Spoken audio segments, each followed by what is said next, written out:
Қайырлы күн достар, бүгін сіздермен фантазия салатын дайындаймыз. Арнама тіркеліп қойдым, маңыздар жаңа видеоларды жіберіп алмаш үшін. Бұл салатқа кириешки, колбаса, кукуруза, краб таяқшалары, қызанақ, майонез, горох керек болады. Ең алдымен краб таяқшаларын өздеріңізге ыңғайлы формада, төртбұрышты формада турап аласыздар. Краб таяқшаларын турап алғаннан кейін табаққа екі бөліп саламыз. Одан кейін қызанақты төртбұрышты ғып турап бастаймыз.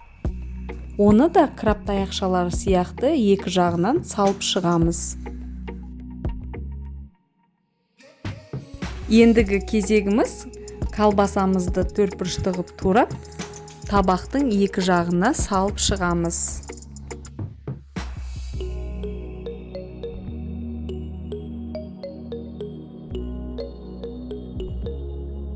Кукурузаларымызды да тура солай салып шығамыз.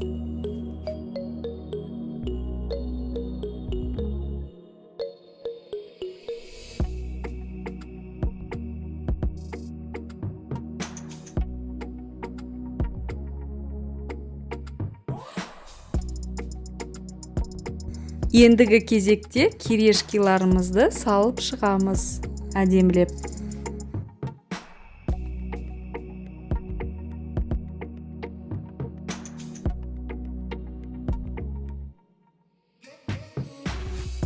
Майонезіміздің шетін кесіп аламыз.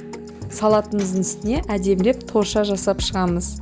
Көп қып жағамыз, біркелкі қып жасаймыз.